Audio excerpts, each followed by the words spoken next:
À luz das leituras e da festa de hoje, olhando para a Sagrada Família, representada de modo tão lindo nessa imagem, José que protege Maria, José e Maria que protegem o menino Jesus. À luz dessa festa, à luz das palavras que acabamos de ouvir, e daquilo que Sua Santidade o Papa dizia hoje, ao meio-dia, no Ângelus, em Roma, e retomava com a igreja do mundo inteiro o tema dessa festa, nós somos convidados a proclamar como grande inspiração para que possamos viver 2002 semeando a paz, de que a família é sagrada. Na festa da Sagrada Família, você é chamado a proclamar com a palavra de Deus, com o Santo Padre o Papa, a família é sagrada. E se a família é sagrada, ela não pode ser atirada aos porcos. Não deem coisas sagradas aos porcos. A família precisa ser defendida, e essa é a primeira grande mensagem do Evangelho para nós. E o Papa dizia hoje à tarde, no início, ao meio-dia em Roma, a família é a autêntica escola do Evangelho. Essa família que é sagrada precisa ser, portanto, a autêntica escola do Evangelho. Ou seja, o lugar onde a gente aprende o Evangelho autêntico, o verdadeiro. Para isso, dizia logo em seguida o Papa, retomando a Gaudium et Spes, é preciso que a família se transforme, ou melhor, retomando a Familiaris Consórcio, um documento que ele escreveu sobre a família. É preciso que a família retome a sua vocação de ser uma íntima comunhão, uma íntima comunidade de vida e de amor. Se a família é sagrada e precisa ser uma autêntica escola do Evangelho, ela precisa retomar essa missão de ser uma íntima. E aí cada um desses 4 termos tem um peso fabuloso. Íntima comunidade de vida e de amor. Se você quer que a sua família seja sagrada, ou melhor, se você quer viver essa verdade de que a família é sagrada, e é Deus que nos diz nesse Evangelho que a família é sagrada, por isso o anjo de Deus aparece para José, porque a família é sagrada, e não só porque é a sagrada família. Ao colocar esse texto para nós nessa festa, a igreja está nos mostrando essa realidade, de que Deus entra em defesa da família, porque a família em si é sagrada, e não só porque é a sagrada família. Para dizer a cada um de nós, e é isso que o Padre Jonas rezava com a igreja, que ao celebrar essa festa, olhando para a Sagrada Família, imitando a Sagrada Família, nós possamos viver a alegria plena. Vocês em todas as missas prestem sempre muita atenção na oração da coleta. A oração da coleta é quando o padre fala o primeiro oremos da missa, logo depois do ato penitencial ou depois do cântico do glória. Quando ele coleta, ele recolhe todas as intenções da comunidade. Ali normalmente a igreja nos dá em 2 frases, em uma frase, qual é o motivo pelo qual a igreja do mundo inteiro está rezando junto, essa unidade, essa comunhão. A igreja do mundo inteiro hoje está rezando, já rezou ou ainda vai rezar conforme o fuso horário, pedindo que, imitando a Sagrada Família, nós possamos chegar a essa alegria de que nos fala o Salmo, de que nos fala a primeira leitura, de que nos fala São Paulo aos Colossenses. Deus intervém para defender a família, porque a família é sagrada. A primeira intervenção no Evangelho é de Deus. É Deus que chega, é Deus que intervém. E hoje também, através da igreja, através do evangelho, Deus intervém em cada uma das nossas famílias e diz: a família é sagrada, a sua família precisa ser uma autêntica escola de evangelho. A sua família, para isso, precisa tornar-se uma íntima comunidade de vida e de amor. Meus irmãos, o ser humano moderno, e isso foi falado já desde manhãzinha na oração com o Ricardo, o ser humano moderno é um ser que vive porta fora. Veja o sucesso desses programas de televisão que mostra a intimidade das pessoas. Não digo só desses programas mais modernos, mas desses programas que de vez em quando aparecem, que tem grande audiência, aonde vai lá um casal brigar, por exemplo, aonde fazem o teste da fidelidade um do outro, aonde vão pedir perdão público um ao outro, aonde vai lavar a roupa suja. A intimidade é colocada de uma forma aporcalhada. A santidade da sexualidade, que torna o ser humano, homem e mulher, nessa íntima comunhão, que tem a bênção de todas as bênçãos.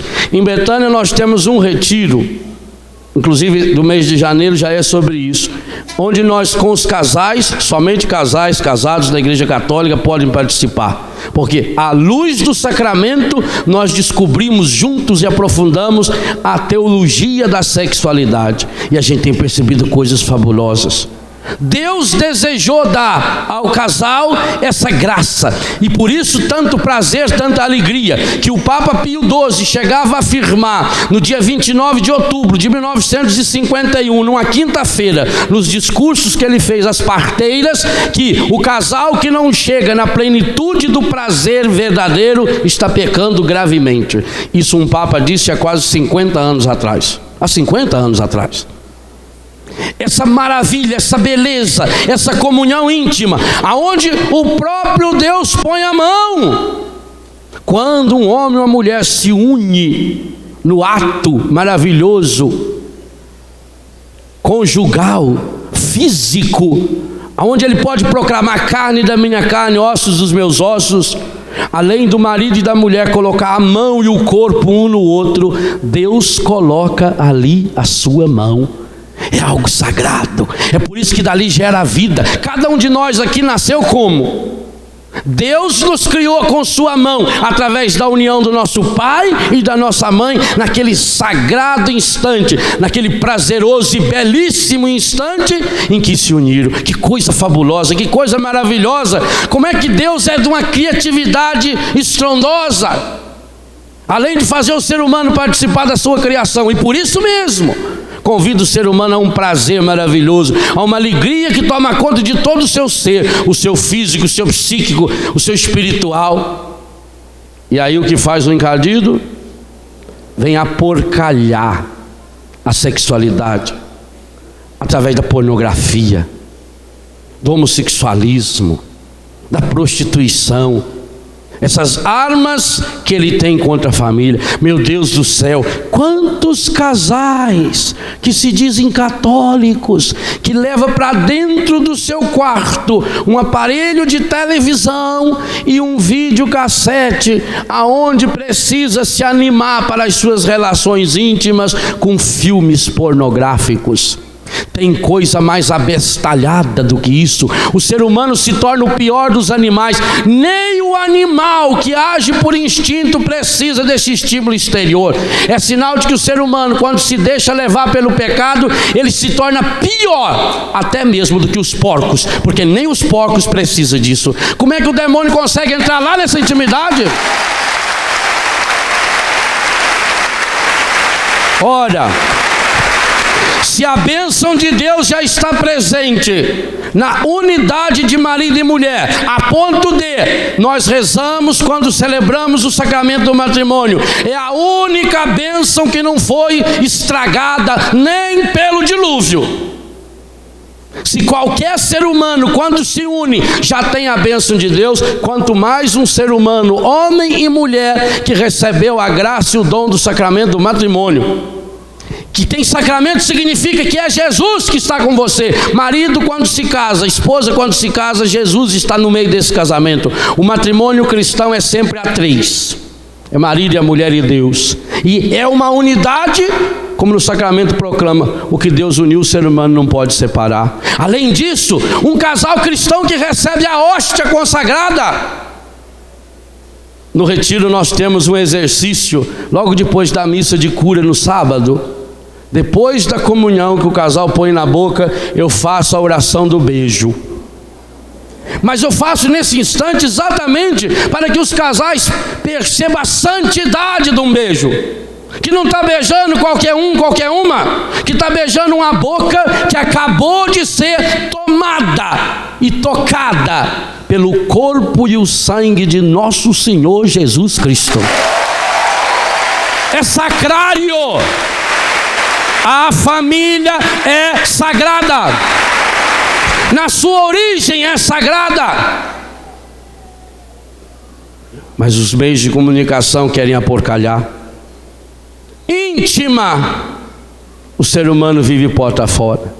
Aquilo que é íntimo, que é maravilhoso, que precisa ser o mais reservado, não por ser feio, muito pelo contrário, é por ser bonito demais, é por ser maravilhoso demais, que não pode ser aporcalhado, que não pode ser transformado em filme. E aí, meu irmão, minha irmã, do mesmo jeito que ninguém tem o direito de bisbilhotar a sua intimidade, você peca gravemente quando aluga, quando compra uma revista ou um filme que foi bisbilhotar a intimidade, mesmo que seja de uma prostituta, de um prostituto, de um prostituído ou de uma prostituída, porque aquele prostituído e aquela prostituída são também, queiram ou não, imagem e semelhança de Deus, e estão prostituindo algo que não é deles.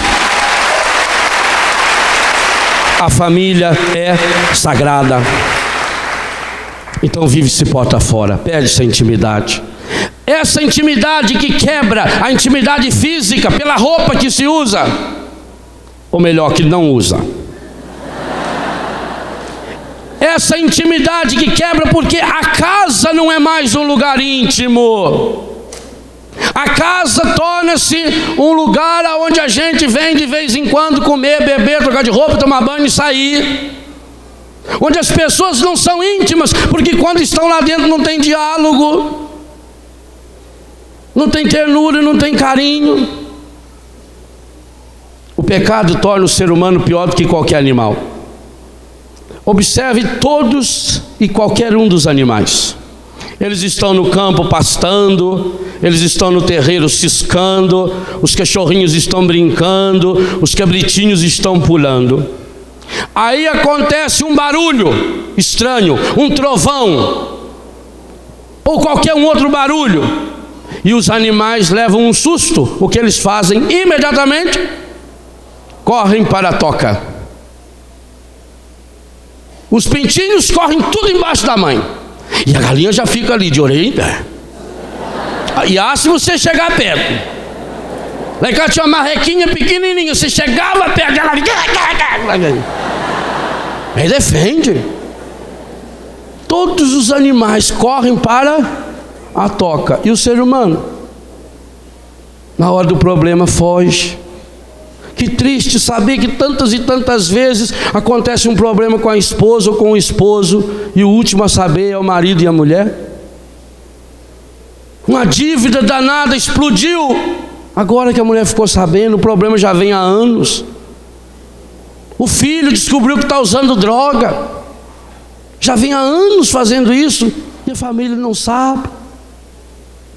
Porque talvez quando lá na escola telefonaram e falaram, mãe, meu filho não. Eu conheço meu filho, eu vejo ele toda noite, de manhã também eu já vejo ele. Conheço meu filho, já vi ele umas 10 vezes essa semana. O ser humano vive porta afora. O ser humano perdeu a intimidade, por isso que não tem relacionamentos íntimos, por isso que é um ser humano pobre, um ser humano ferido, um ser humano machucado, um ser humano que não tem relações íntimas e profundas. Por isso tem que ter relações físicas, relações sexuais, relações pornográficas, relações homossexuais, relações com animais, relações pior do que os animais. porque perdeu a vocação de ser uma íntima, de intimidade, de soltar os nós, de se abrir. Família tem que ser o lugar onde todo mundo é acolhido, aonde você pode ser você mesmo. Meu irmão, minha irmã, não há sucesso no mundo que justifique a derrota de uma família. Não há nenhum sucesso que o ser humano possa fazer que preencha o estrago de uma família estragada. Ela tem que ser íntima, íntima comunhão, íntima comunidade. Infelizmente, eu já falei em muitos lugares desse Brasil afora, nossas comunidades viraram comodidade. A diferença é pouca entre comunidade e comodidade. Troca 2 letrinhas. Mas enquanto na comunidade o centro é o outro, enquanto na comunidade Jesus está no centro e por causa de Jesus nós vivemos, e por causa de Jesus nós amamos, na comodidade o centro sou eu. A família é uma comodidade onde cada filho tem o seu cômodo e ninguém pode incomodá-lo. Cada um se acomoda. Então é comunidade? Não, é comodidade, onde ninguém mexe com ninguém, ninguém fala o defeito de ninguém, mas também ninguém fala o elogio de ninguém. Vivemos porta fora. Não somos íntimos, não somos comunidade, por isso não somos lugar da vida. É para ser íntima, comunidade de vida. Família é o lugar da vida porque nasce a vida, mas da vida porque ela tem que ser geradora de vida. Uma vida que tem que ser protegida porque a família é sagrada. E não sendo comunidade de vida gera morte. Morte pela falta de diálogo, morte pela mentira, morte pela fofoca, morte porque um não protege o outro, morte porque não deixa mais espaço para o outro se abrir, o outro ser ele mesmo, morte dos talentos. A família tem que ser o lugar dos talentos, onde a pessoa deixa vir à tona, fala, brinca, onde a pessoa é ela mesma. Família é o único lugar do mundo que a gente deve chegar e tirar as máscaras todas. Na família a gente tem que tirar as máscaras, a gente precisa tirar as máscaras. O ser humano não aguenta viver o tempo todo porta fora, porque a gente tem que viver porta fora para atender o outro, para isso, para aquilo. Quando a gente fala, padre, meu marido, padre, ele tem 2 caras. Quando ele está lá na rua, no escritório, na igreja, ele está rindo para todo mundo. Ele chega lá em casa, padre, meu Deus do céu, é o jeito dele dizer eu te amo. Mas que jeito mais besta é esse? Mas é o único lugar onde ele pode ser ele mesmo. É o único lugar que ele não precisa ser fingido. E se ele pudesse ser assim dentro da sua casa para valer, em poucas vezes que ele for acolhido assim, ele vai transformar-se. E graças a Deus, uma coisa bonita, quanto mais a pessoa treinar a viver sem máscara dentro de casa, mais ela vai viver sem máscara fora de casa. É preciso treinar dentro de casa. É de pequeno que se entorta ou desentorta o pepino, porque depois de grande ele quebra. A família é para ser uma íntima comunidade de vida e amor. Vocês que casaram-se na igreja, o padre Jonas perguntou quanto tempo faz que você casou. Tem gente fazendo aniversário hoje. Você lembra qual foi a última coisa que o padre disse no dia que você casou? Para todos os casais que casaram na igreja católica foi falada a mesma frase, só que a maior parte não lembra. O padre na sua bênção dizia: sejam no mundo um sinal do amor de Deus. Essa é a marca do matrimônio. Ser para o mundo um sinal do amor de Deus. O que mais falta no mundo? Amor de quem? E por que falta amor de Deus? Porque faltam sinais. Não é triste isso? Essa vocação que nós começávamos a refletir hoje de manhã com o padre Jonas, essa vocação linda ao matrimônio, nós temos que ter a coragem de dizer. E vocês me conhecem, sabem que eu digo mesmo. Muita gente não gosta, manda até carta para o meu superior dizendo que eu estou falando mentira na televisão. Para alguns pode ser mentira mesmo. Que talvez seja melhor que fosse mentira do que a gente se expor, dar a cara da gente a tapa. Minha cara está aqui, ó, pode ver. Não tem falsidade. Tanto que faz muito tempo que eu não uso maquiagem nem na tenda. Senão, senhora, porque uma vez cheguei num lugar aí, quando uma menina chegou para mim, a mãe dela levou ela, né? Lá no Nordeste. A mãe levou a menininha. Eu falei, Léo, ela olhava assim. Aí você não queria chegar perto do Padre Léo? Ela. Fala pra ela que é o senhor. É eu. Falei, na televisão é mais bonito. Chamou eu de feio. Falei, eu não uso mais maquiagem, nem pra fazer a tenda. Agora a minha cara de jeito que tá lá mesmo, né? Então eu tenho que de vez em quando tirar o suor aí, paciência. Mas para poder dizer o seguinte, nós padres temos muitas falhas. E tem muitos padres que ficam bravos comigo quando eu digo isso.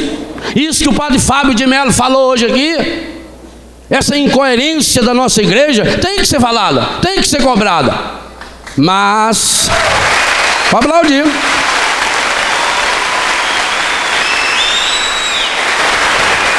Mas, se no mundo está faltando sinais do amor de Deus, aí a culpa não é dos padres. Aí é dos 900 e poucos mil, agora baixaram bastante esse número, casais que todos os anos recebem o sacramento do matrimônio, mas recebe do mesmo jeito como se estivesse recebendo um diploma que não vale nada. Porque larga o sacramento na igreja, porque faz um sacramento falso. A maior parte do sacramento do matrimônio é falso, a começar pela roupa. Alugam uma roupa.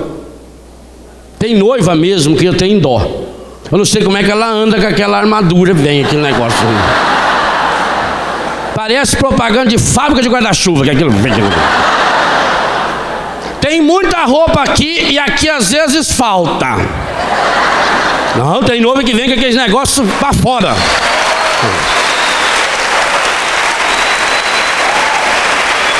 O noivo de terno alugado e às vezes está lá.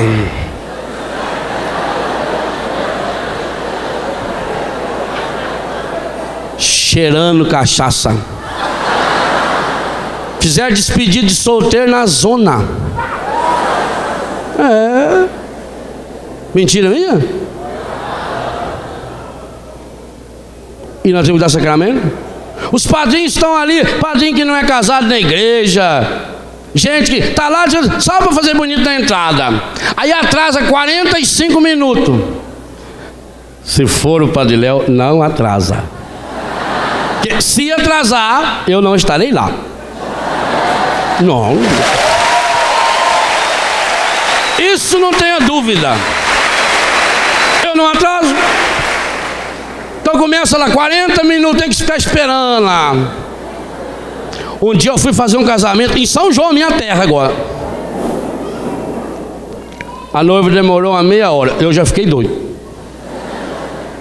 Já tinha mudado o sermão. Aí quando foi para a entrada, puseram uma música, começou a entrar padrinha. Foi entrando padrinha, e entrar, as flores que assim. Os fotógrafos e os filmadores vêm na frente de toda a gente. Eles sobem no altar e falam, dá licença, para filmar. É assim. Tá, entrou, tinha uns 50 fotógrafos. Depois abriu e entrou a noiva. Ao invés da marcha nupcial, puseram a música do Ghost. Oh,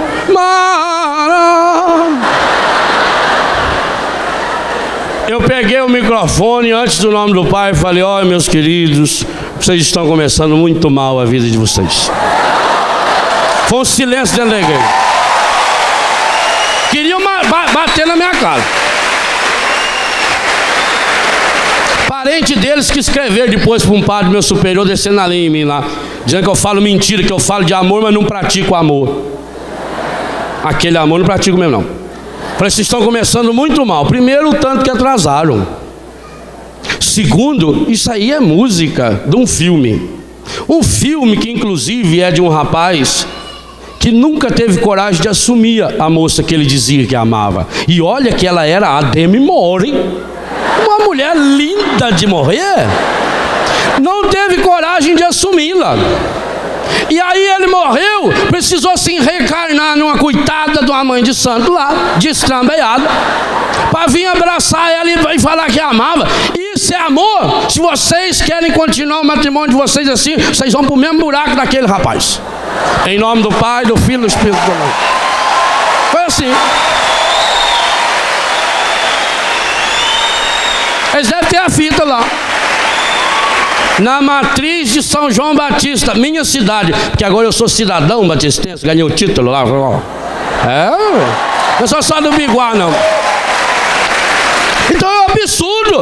Ah, mas padre, o senhor não podia ter feito. Eu não podia. Eu tenho que calar minha boca diante de contaminação espírita, de pouca vergonha, de mentira, de hipocrisia. Eu tenho que calar porque eu sou padre. Aqui, ó. Não. Está errado?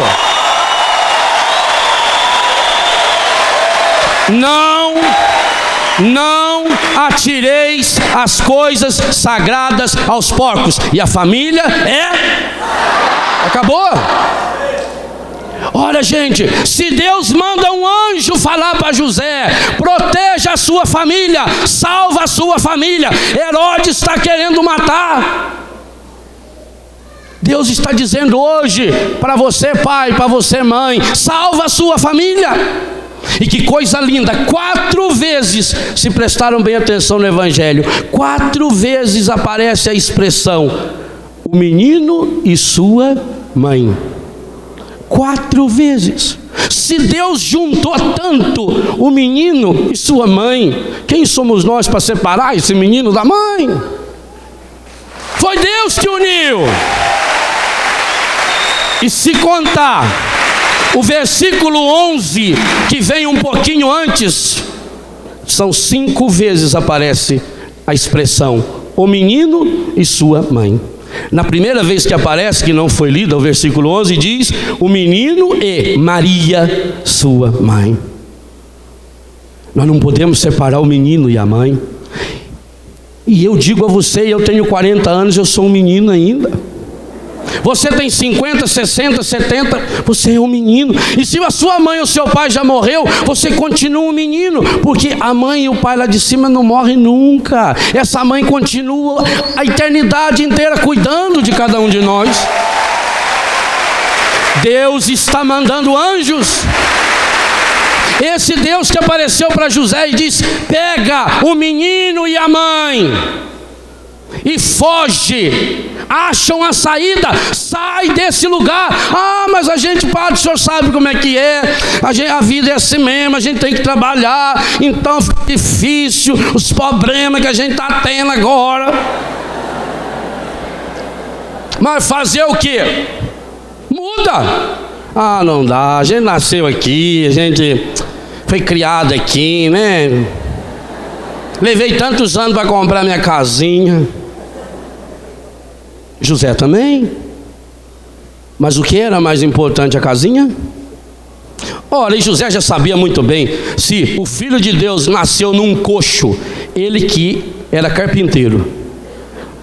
É uma coisa interessante. Deus é espetacular. Eu sou apaixonado em Deus, é por isso. Ele escolhe o pai para o filho. Escolheu o carpinteiro, o melhor carpinteiro. Vocês imaginaram até hoje que jeito não deve ter sido o berço que José fez para Jesus? Ele era carpinteiro. Aí ele sabe que a missão dele é ser pai do Filho de Deus. Ele sabe. Não sabia? Sabia. Que jeito será que foi esse berço? Qualquer um? Com qualquer madeira? Mas ele não pôde levar o berço quando foi no recenseamento, porque ele também não sabia quando que ia nascer. Ele não tinha Unimed, não dava para fazer o exame de ultrassom, não sabia. Ele não levou o berço. Nossa Senhora levou um enxoval. Que jeito, era uma viagem rápida em cima de um burrinho. O enxoval que Nossa Senhora fez ficou, o berço que São José fez ficou. Então São José já estava acostumado. Ele como homem justo de Deus que era, já tinha deixado o seu sonho de formar uma família humana, porque ele tinha sonho de formar uma família humana. O homem santo que era. Imagina se eu namorasse Nossa Senhora. Eu ia sonhar ter a família mais linda do mundo, não é assim? Ele namorava Nossa Senhora, ele sabia a mulher que ela era. Ele sonhou formar uma família. Mas quando percebeu que não era só ele que estava de olho em Nossa Senhora, quando ele descobriu que aquele que está lá em cima estava de olho, de corpo inteiro, de coração e de espírito, ele falou: não tem jeito não, com esse não dá de ser rival, eu tenho que me unir a ele. Já tinha renunciado o sonho de formar uma família humana, já tinha renunciado o berço. E que berço? O enxoval. Bem, agora vem uma ordem: pega o menino e a mãe e foge. O que é fugir? É às pressas, é não avisar ninguém. Ele não foi na casa das tias, olha, não deu para passar e-mail, para telefonar, nada. Fugia, ninguém podia saber. Aí ele esperou amanhecer e foi. Oh, José, esse homem é fabuloso. Eu também sou fã de São José. José levantou-se de noite com o menino e a mãe. Levanta-te, José. José levantou-se de noite. Se você precisar levantar-se de noite para salvar a sua família, levante-se e salve, porque a família é sagrada. Não tenha medo. Larga o berço, larga o enxoval, larga a casa. Está até hoje lá em Nazaré a carpintaria. Ele com certeza tinha essa carpintaria antes de casar. Cadê a carpintaria? Largou tudo, a empresa dele, tudo. E foi para o que significava o Egito para o povo de Deus. Padre Fábio nos falou de forma tão linda hoje à tarde. É a escravidão. Egito é o nome próprio de cidade, de lugar mais citado em toda a Bíblia. Nenhum outro lugar é citado tantas vezes na Bíblia como o Egito. Porque o Egito é sempre o lugar da escravidão, o lugar da morte, o lugar da tristeza. Ora, qual é a imagem? Imagina hoje, se você tivesse que pegar sua família e às pressas para o Afeganistão, que é um país perto do Egito, pobre. A situação não é muito diferente, mas ainda é muito pior, porque nós não somos da América do Norte. Nosso país não está em guerra com o Afeganistão, graças a Deus. A ordem que Deus deu a José era de ir para o pior lugar da face da terra, o Egito. O Egito, onde tudo era grande, tudo era misterioso, das pirâmides que eu vi esse ano e realmente impressiona, dos faraós, da escravidão, a história do povo. José sabia de cor e decorada a história do Egito. Porque ele chamava-se José? Por que ele recebeu esse nome? Era homenagem a quem? Ao José do Egito. Ele sabia a história, porque é a mesma coisa, dá um nome de um jogador de futebol para o menino, ele vai ficar sabendo depois. O papai pôs nome porque tinha um jogador que era muito bom. Aí o menino vai estudar o jogador, vai ler. José também. Por que ele recebeu esse nome? Em homenagem a um patriarca, aquele filho de Israel que foi vendido para o Egito. E ele que sempre contou a história de José do Egito para os seus amigos, e ouviu essa história quantas e quantas vezes, porque até hoje nós ouvimos essa história. Naquela noite, que nós não sabemos bem a data, mas era uma noite logo depois do nascimento de Jesus, o menino ainda muito fraco. Talvez Nossa Senhora não tivesse nem terminado o resguardo ainda, nós não sabemos, ou estivesse muito próximo de terminar, ou pouco depois da purificação, nós não sabemos. José recebeu uma bomba.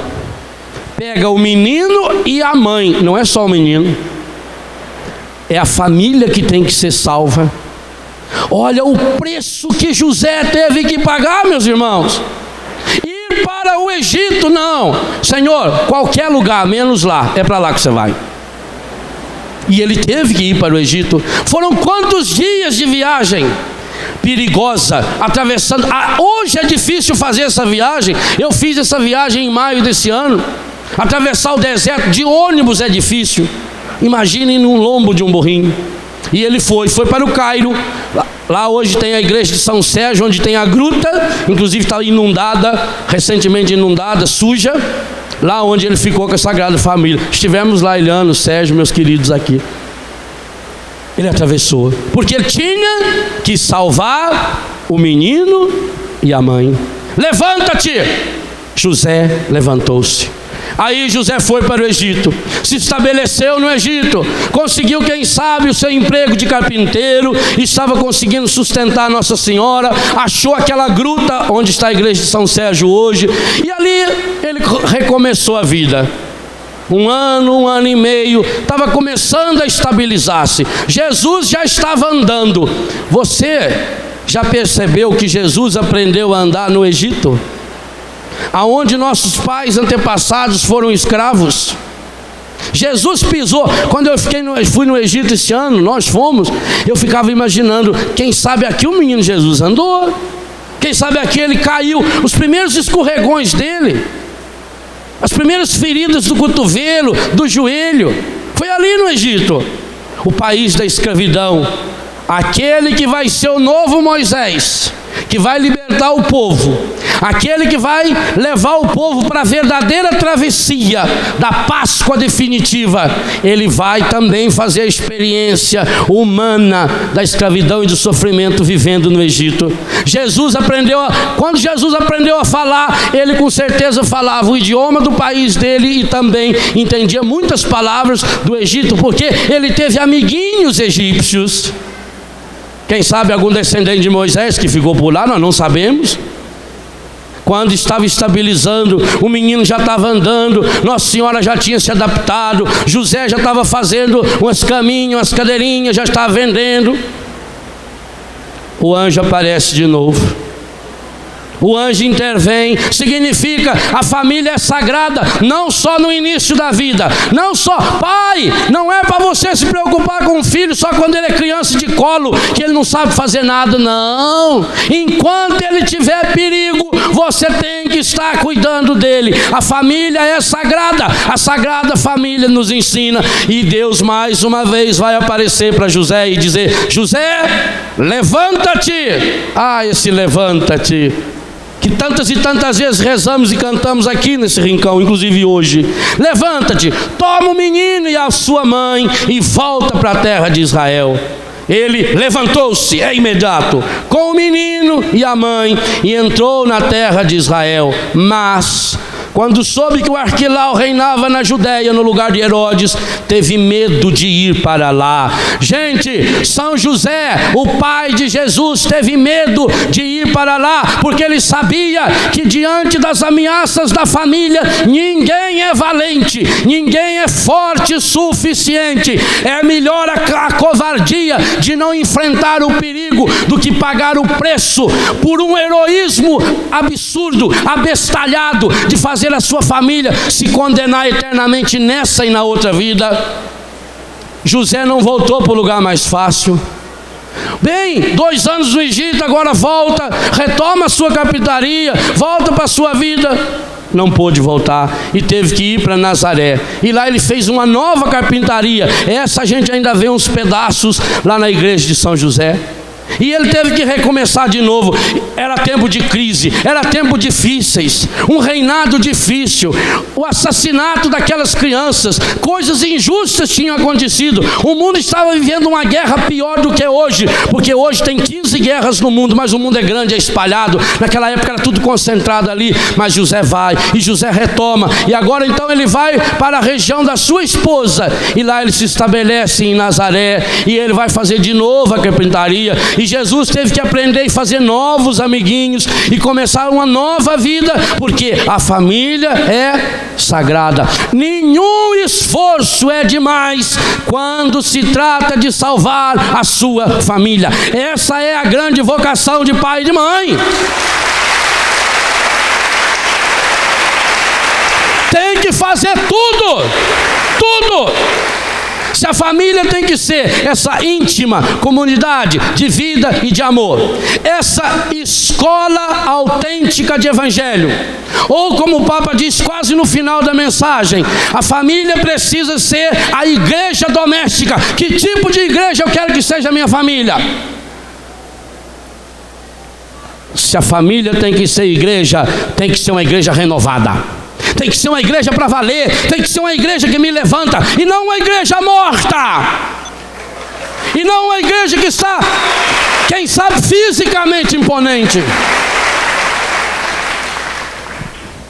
Há uns 6, 7 anos atrás eu estava em Lisboa, e numa quarta-feira eu fui participar da missa na Catedral de Lisboa, belíssima catedral. E entrei na catedral, final da tarde de quarta-feira, quando começou a missa. Não sei se era um bispo, o que era que estava presidindo a missa. E eu lá no meio do povo, quer dizer, no meio dos bancos. Porque tinha tanta gente dentro daquela catedral que eu contei, eu e mais 8. 9 pessoas, fora o senhor bispo presidindo e os coroinhas. Outra vez eu estava na Alemanha, na Catedral de Colônia, a igreja que mais me impressionou no mundo. Levou 640 anos para ser construída. 640 anos para ser construída. 3 padres presidiam a missa. Eu estava no meio do povo. Marcado no relógio, 19 minutos. A missa. Tá certo que alemão já economiza uma porção de coisa quando ele fala, né? 19 minutos. É essa igreja que eu quero para minha família? Uma igreja material linda.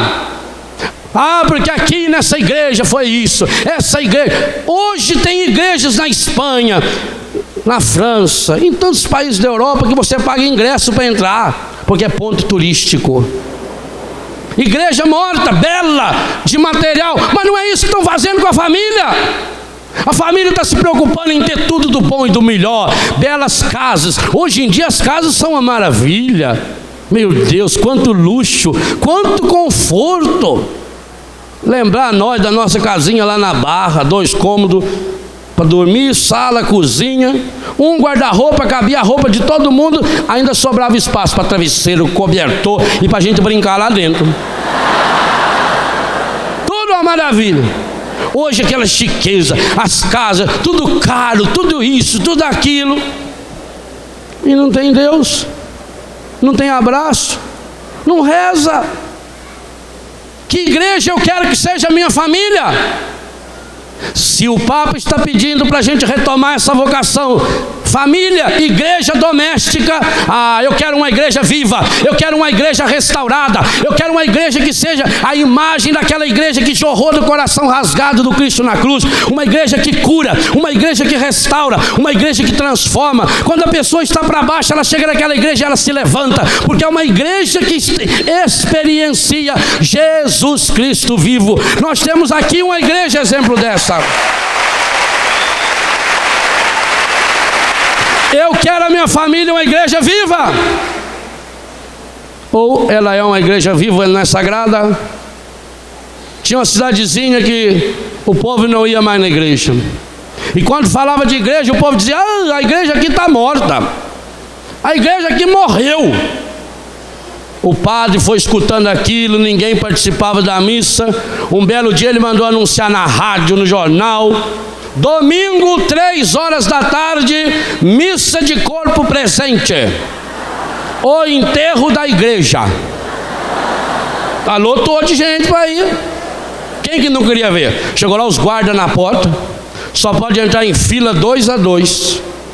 Lá na frente o padre em pé, os coroinhas, tudo de roxo, o caixão, as velas, a cruz aqui atrás, tudo certinho. E vinha, a corda vinha de 2 a 2. Chegava lá, olhava, e no fundo do caixão o padre mandou botar um espelho. Cada um que veio ver a igreja,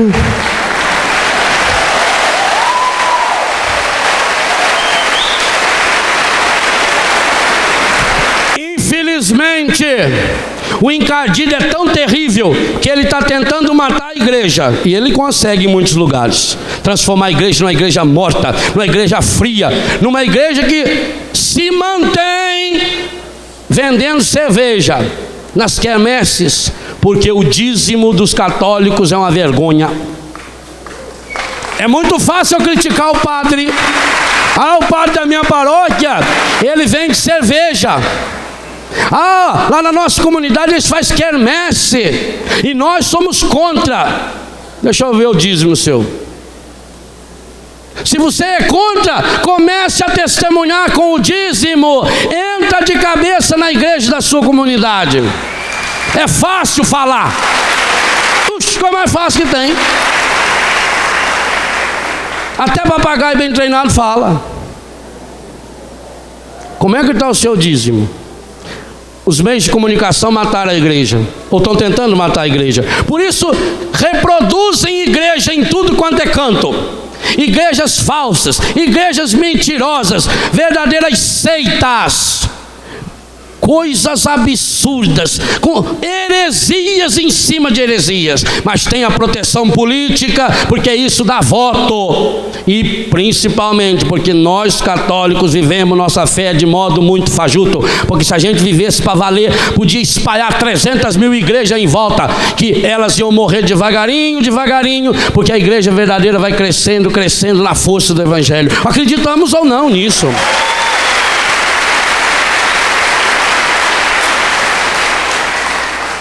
Os meios de comunicação vão criando igrejas dentro de casa.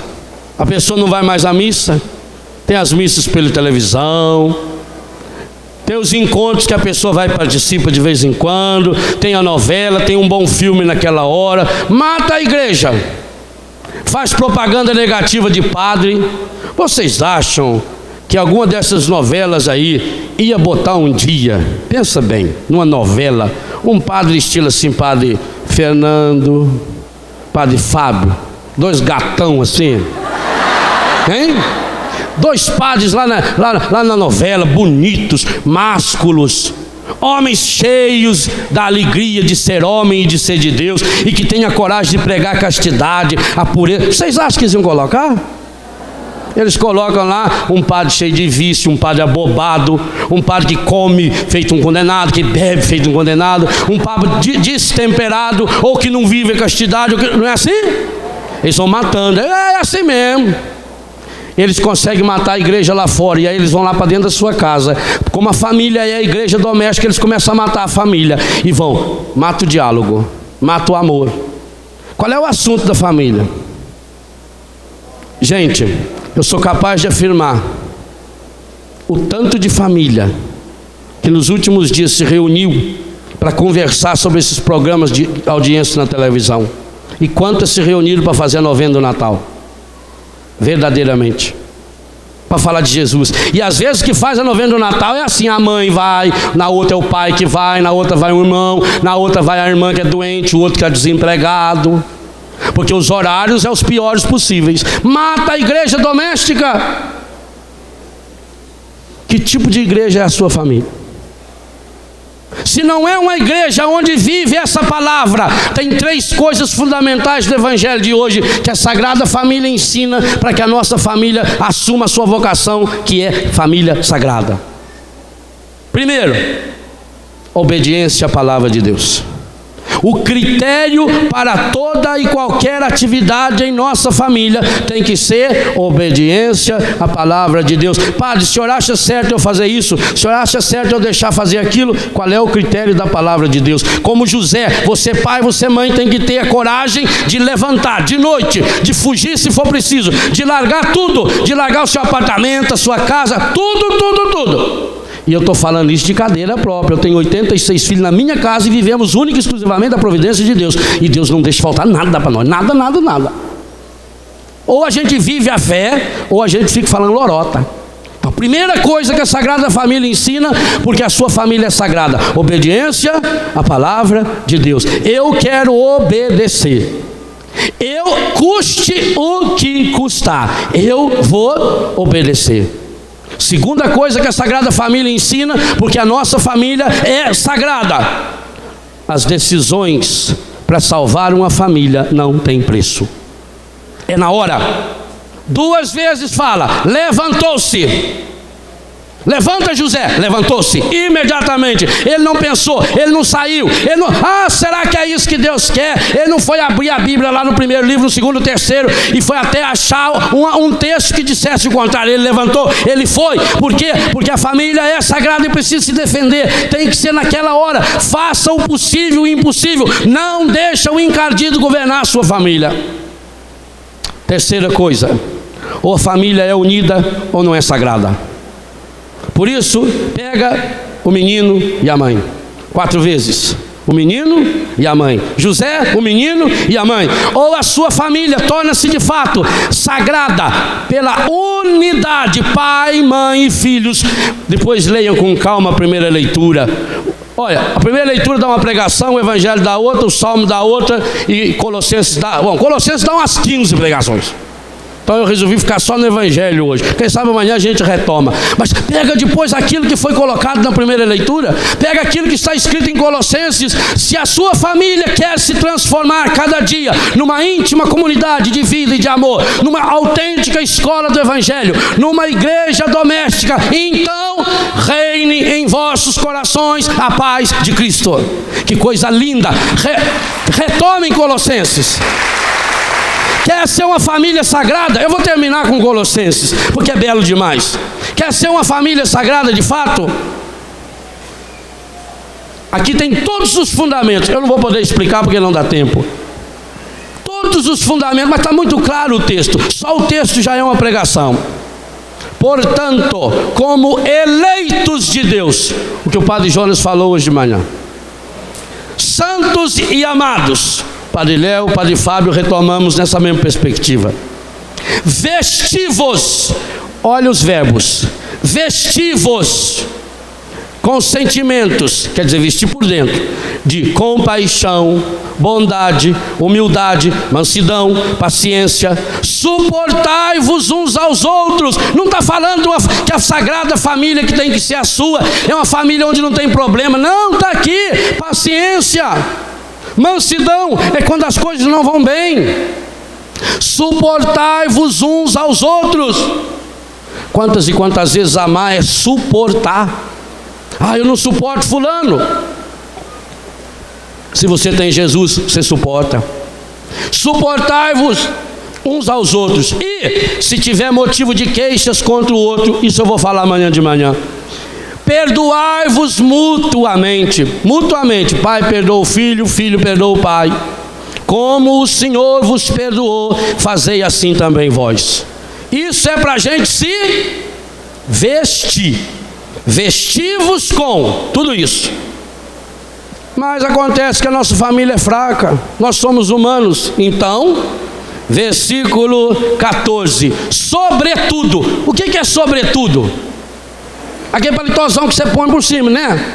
O sobretudo. Está aqui. Sobretudo, revestivos. Vestivos de tudo isso. Não conseguiu? Então, sobretudo, revestivos. Coloca outra veste por cima. Por cima de tudo isso, há uma outra veste que a família, que é sagrada, precisa colocar. Revestivos do amor, que une a todos na perfeição. Vestivos com sentimentos de bondade, de perdão, de suportar um ao outro. Sobretudo, revestivos. É a veste que vem, dá a impressão que essa veste vem em cima de todos. Dá a impressão que vestivos é cada um, mas que revestivos é, sobretudo, revestivos do amor, que une a todos. Não dá essa impressão no texto? Essa tradução aqui da CNBB está maravilhosa. Reine em vossos corações a paz de Cristo. Eu tenho uma pregação, está gravada aí na Canção Nova, no acampamento. O que tem que reinar em nossa vida, o que tem que vencer é a paz. O triunfo da paz. Triunfe em vossos corações a paz de Cristo. Na tradução da Bíblia Maria. Reine em vossos corações a paz de Cristo. Sejam semeadores da paz na família, para a qual também foste chamados em um só corpo, e sede agradecidos. Cada um tem que se vestir. e todos precisam se revestir. Que a palavra de Cristo habite em vós com abundância, com toda sabedoria, instruí-vos, família é sagrada, aconselhai-vos uns aos outros, movidos pela graça, cantai a Deus em vossos corações com salmos, hinos e cânticos inspirados. A família, a igreja doméstica, a família tem que ser uma igreja renovada, que canta, que louva, e tudo o que disserdes ou fizerdes, que seja sempre em nome do Senhor Jesus, por Ele dando graças a Deus Pai. E São Paulo aplica isso na festa de hoje, de modo tão profundo para nós, com os versículos que encerram: mulheres, sede submissas aos vossos maridos, como convém ao Senhor, não como convém ao marido. Está bem claro aqui: sede submissas como convém ao Senhor, não como convém. Lembra de tudo que o Padre Jonas falou? E se você não lembra, compra a fita que deve estar pronta e escuta muitas e muitas vezes. Como convém ao Senhor, e não como convém e principalmente a determinados maridos. Maridos, amai as vossas esposas e não sejais ásperas com elas. E aqui não diz que é como convém ao Senhor, portanto você não tem alternativa, tem que amar para valer mesmo. Está aqui, ó. Muda a Bíblia. Filhos, molecada aí, obedecei em tudo vossos pais. Jesus crescia em idade, sabedoria e graça e era obediente ao pai e à mãe. Filhos, obedecei em tudo aos vossos pais, pois isto agrada ao Senhor. Ah, meu pai não deixou eu ir. Obedeça. Meu pai falou que não. Obedeça. Obedecer em tudo. Agora, para obedecer preciso ouvir. Obedecer vem do latim ab audire, que é ouvir, escutar. Pais, agora é os senhores e as senhoras, não irriteis vossos filhos, principalmente com apelidos, contando os erros deles. Quando chega a tia, fala: e esse aí, meu Deus do céu. Não irriteis vossos filhos, para que eles não percam o ânimo. Nós temos essa noite, final dessa tarde, início dessa noite, uma trilha a seguir. Felizes, lembra o Salmo, aqueles que temem o Senhor e trilham os seus caminhos. Do trabalho de tuas mãos comerás tranquilo e feliz. Tua esposa calvinha fecunda, seus filhos serão rebentos de oliveira. Sua casa é sagrada, porque o Salmo diz: aí o Senhor quis dar a sua bênção. Pai, mãe, abençoe quem está do seu lado. Faz o sinal da cruz quem está do seu lado. Eu te abençoo, meu filho. Eu te abençoo, meu irmão. A sua família é sagrada.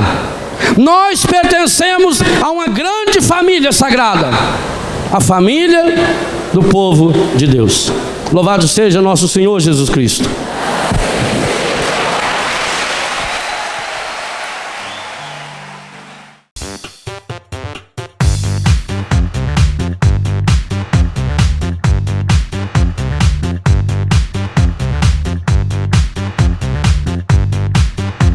CançãoNovaPlay.com. Assine já!